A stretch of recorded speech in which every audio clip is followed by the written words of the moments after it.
So today on Is It Worth It? I'm here again at Westway, Nissan in Manchester, and today I've got the all-new premium full electric SUV from Nissan. It's called the Ariya. So what we're going to do is give it a full test drive and review, find out if it's worth it, but also most importantly though, we'd like to know what you think in the comments section below after the video. So let's get straight to it.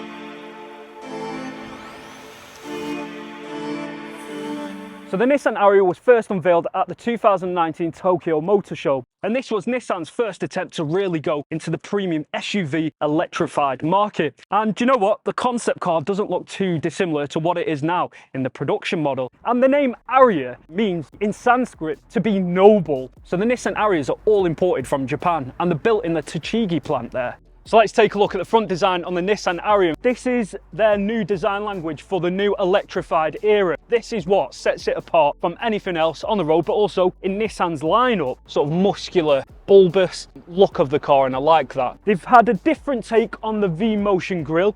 As you can see, they've had Japanese design elements from a shield. This clear cover protects all the sensors at the front as well. This is what's called a Kumiko pattern. And Kumiko's like an old, ancient Japanese way of assembling wood without nails. I like how you get some different sort of Japanese elements.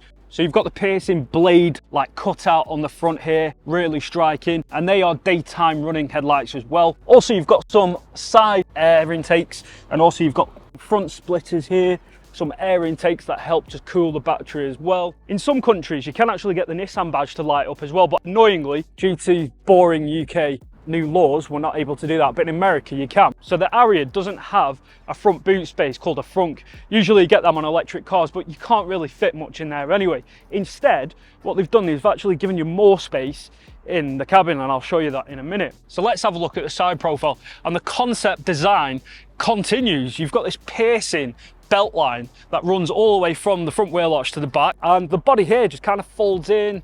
There's all sorts of different sways. I like it. You can probably see it in the light. I like the two-tone effects that they've got. Again, you can really customize this. You've got the black and the burgundy. So you can also get it in an array of different colors. Let us know in the comments which one would you go for. We've got the pearl blue here in the advanced trim. This is the one we'll be test driving today. We've got the burgundy here with the e-4ORCE four-wheel drive, and also this is the Evolve trim. And you've got the nice ceramic silver. It looks really cool. If you do enjoy this content, which I'm hoping you do, and if you haven't subscribed already, please do. Let us know in the comments which one would you go for. This is the Evolve trim. You've got 20-inch alloys there. On the rims, it looks like this blade effect. Looks really cool, like it's going to pierce through the air. So at the back, you've got the slope back roof. You've got a huge panoramic roof, which I'll show you as well. So let's take a look at the rear, and first off, you'll notice this very piercing LED light bar that wraps all the way around. It's like a thin blade. I really like that. It really does stand out at night as well. As you can see, this wraparound ducktail spoiler kind of leans over, overhangs almost, and pops out. You've also got another spoiler here at the top that overhangs over this darkened glass panel, a rear taillight in the middle on the spoiler, but down here you've got the camera just under here with the Nissan badge encased in this glass. At the bottom here, it kind of looks like a rear diffuser with the two-tone black and the burgundy. It looks very sporty indeed. So let's have a look at the boot space, and this is an electronic tailgate. You can use that remotely on the key, but also from the driver's seat as well. You've got a button next to the steering wheel, which is good, so it means you don't need to get out. So Nissan promised 466 litres of boot space, which is really good. However, if you do opt for the four-wheel drive version, because you've got an extra motor at the back, you do have to sacrifice a bit of boot space. So you're looking at 406 litres with the e-4ORCE four-wheel drive version, but still you've got a wide entrance to the boot. So even putting awkward sized luggage in is going to be easy because you've got no load lips, and it's very leveled as well. Now you can fold the seats down. There's a 5-seater option. You can't get 7 seats in the Ariya like you can on the X-Trail. But finally, they've got a hinge at the back, so you can fold that down like so. So you don't have to go all the way back. Let's have a look at the bottom. You've got this mat with the Ariya logo on. Inside you've got 2 separate compartments. A compartment there for your compression kit. You don't get a spare tyre. And also you've got the sound system there. You do have some deeper pockets down each side, some lights, a hook, and also with the Ariya as standard you do get both plugs.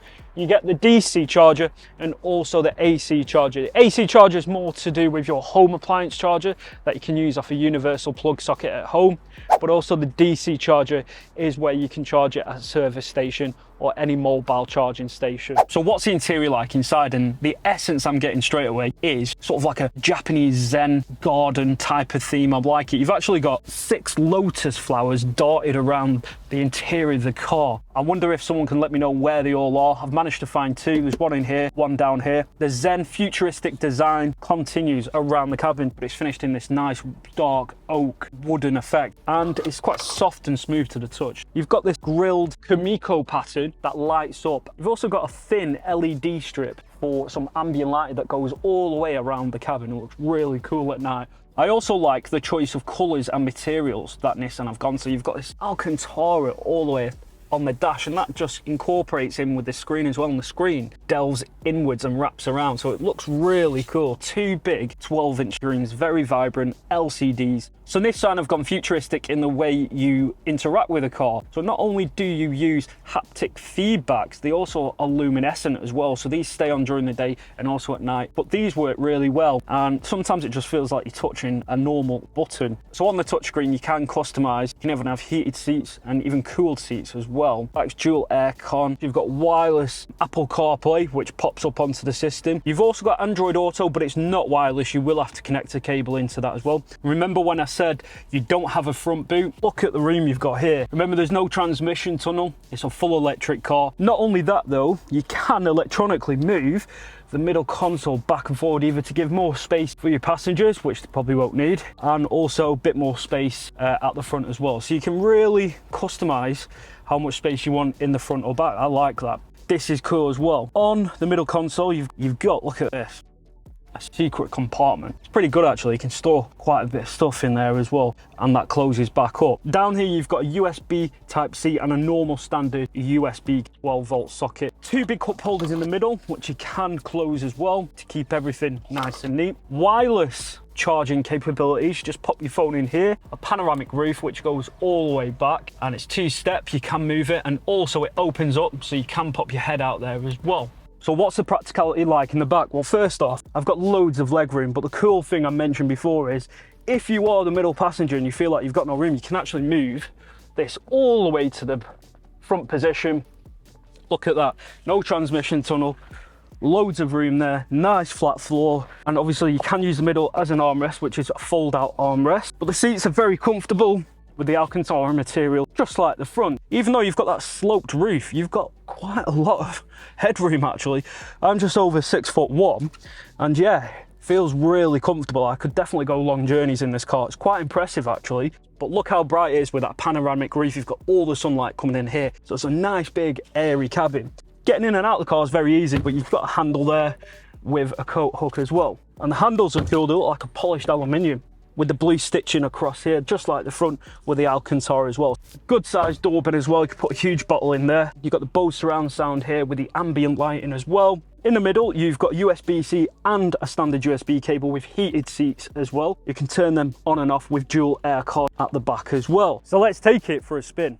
The Ariya I'm driving today is the 87 kilowatt dual motor. So there's a motor at the front, motor at the back, and I've got the most powerful version as well. So this is actually the fastest Nissan, bar the Nissan GTR obviously, that Nissan do in the range. So you can get up to 0 to 60 in 5.7 seconds, which is really good performance really for like a family SUV. A lot of torque as well, 600 Newton meters of torque. But it's nice knowing that you've got that sort of power behind you to get you a bit out of trouble. I think that's what electric cars are good for. Say at a roundabout, you need to get out of a tricky situation pretty fast. You know you've got that instantaneous torque. That's double than what you get in a 2-wheel drive version as well. So if you do opt for the Ariya, just bear in mind you're only getting 300 Newton meters of torque, which is plenty. But the 600, you get a lot more. You feel the power instantaneous. And you get 300 brake horsepower as well, so got a bit of power with this as well. The steering feels very well balanced, it's playful, the suspension's quite good actually. It's not firm, it's not soft. Now your driving modes, you've got the little haptic feedback. You've actually got your sport, your standard, your eco and your snow, which you only get with the e-4ORCE. You don't get it with a 2-wheel drive. I think that's more a winter mode, but Nissan actually did a pole-to-pole with the new Ariya that looks quite capable like that. You can even change the sound that it makes when you're in sport mode. Yeah, you can hear, can you hear that? It's kind of like space age kind of grunt. I quite like it. The e-4ORCE setup is rather clever, and you won't have to use all-wheel drive all the time, and obviously that will drain your battery. Instead, it monitors when it would need to kick in for a more refined driving experience. So say if there's potholes just over your rear tyre, then it will obviously kick in the rear drive for that tyre as well. So when you come to a standstill as well, you don't sort of get the jerkiness. The e-4ORCE instead just makes it a little bit smoother, which is good if you've got kids in the back and you don't want to wake them up. I really like how well the Ariya copes over just normal roads. But the ride quality is really good. It's nice and composed, a little bit bobbly now and again at motorway speeds. All you can hear is just a bit of wind noise and road noise, but you get that in electric cars anyway. Not only do you get quite a serene sort of driving experience and how quiet it is, but you've got the Bose sound system as well, which is brilliant, by the way, and you can really enjoy your music.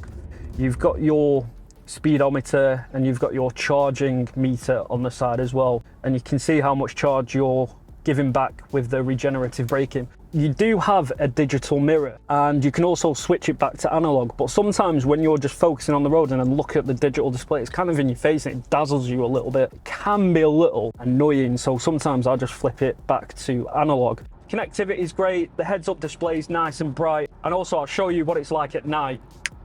Have a look at that, see what you think. I mean, it's amazing, all lit up. The satellite navigation is really good. It uses Google Maps, and when you pick your destination, it'll also route in your nearest charger.